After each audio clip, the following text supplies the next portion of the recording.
German Chancellor Angela Merkel said Thursday that Europe can't count on the U.S. military for protection anymore. President Trump's eldest son and advisor Donald Trump Jr. is ready to jump into the 2018 midterm elections and use his influence to expand the Republican majority. Israeli Prime Minister Benjamin Netanyahu went to Moscow on Wednesday with a simple message for President Vladimir Putin: "We want to work with you to our mutual benefit," Netanyahu likely said, "but we will not be deterred against taking action to corral Iranian expansion." Former Vice President Dick Cheney said he favors keeping enhanced interrogation techniques around as an option, a day after President Trump's nominee to lead the CIA said she would not use those methods, which many described as torture. Republican Senator John McCain says former President Obama called to thank him after his dramatic vote against his party's Obamacare repeal bill last year.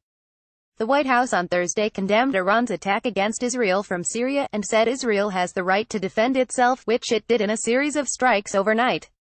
Senator Ted Cruz said Thursday that the anti-Trump press is so opposed to President Trump that it's covering stories nobody cares about, like Stormy Daniels' ongoing lawsuit against him. Vice President Pence said a former North Korea detainee who was freed this week asked to leave the plane as it was refueling in Alaska because he wanted to see the sunlight, something he wasn't able to do during about 3 years of hard labor in North Korea. NDAA markup complete. After 14.5 hours of debate, the House Armed Services Committee took a final 60-1 vote at 12:30 a.m. and passed its version of the 2019 National Defense Authorization Act. Representative Tulsi Gabbard was the sole no vote. The ultra-marathon-length hearing included more than 400 amendments and tees up the $717 billion defense policy bill for a coming House floor vote. The Pentagon would get a $617 billion base budget and $69 billion for its overseas contingency operations account, with the rest going to defense programs at the Department of Energy and other agencies.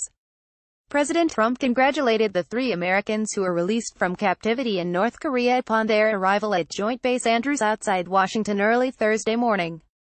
The poll comes as President Trump is expected to give a speech Friday on tackling high drug prices. Former Hillary Clinton senior advisor Philippe Reines said that he regrets sending a controversial tweet about Donald Trump Jr.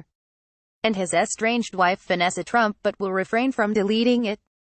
Energy Secretary Rick Perry's statement that the Trump administration is looking very closely at using a Cold War-era law to save coal and nuclear plants sparked skepticism from energy experts and industry officials, who questioned how legislation designed to protect national security could apply.